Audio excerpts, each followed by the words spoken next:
নির্মাণ করব। আল্লাহ তখন অবতীর্ণ করলেন একটি সাকিনা, সর্পাকৃতির একটি তীব্র ঘূর্ণিবার্তা।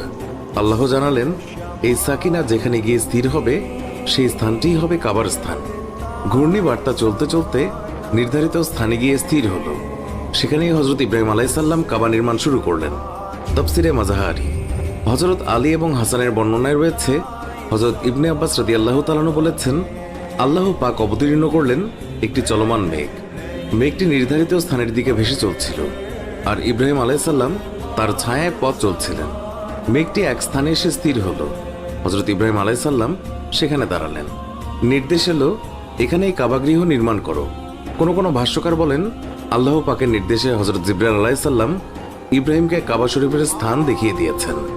হজরত ইবনে আব্বাস রাদিয়াল্লাহু তাআলা আনহু বলেন, স্থান নির্বাচিত হওয়ার পরে পিতা পুত্র মিলে আরম্ভ করে দিলেন কাবাগৃহ নির্মাণের কাজ।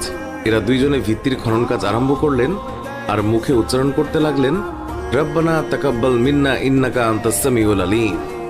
আর স্মরণ করো, ইব্রাহিম আলাইসাল্লাম এবং ইসমাইল আলাইসাল্লাম যখন এই গৃহের প্রাচীর নির্মাণ করেছিল, তখন তারা দোয়া করে বলেছিল, হে আমাদের রব, আমাদের এই খিদমত কবুল করে নাও, তুমি সবকিছু শ্রবণকারী ও সবকিছু জ্ঞাত।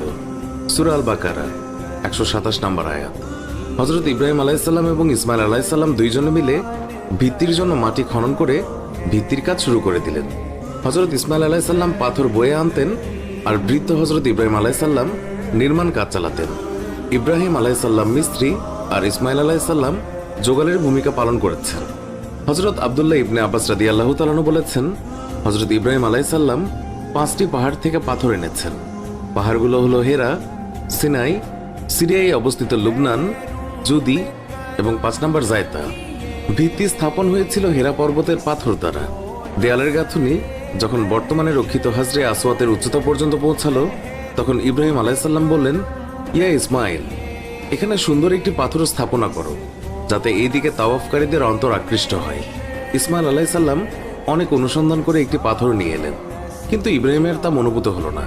তিনি এর চেয়েও সুন্দর পাথর সংগ্রহ করতে তাকে নির্দেশ দিলেন। পুনরায় অন্বেষণে লিপ্ত হলেন হজরত ইসমাইল আলাইসাল্লাম। পাহাড়ে পাহাড়ে সুন্দর পাথর খুঁজে তিনি বেড়াচ্ছিলেন।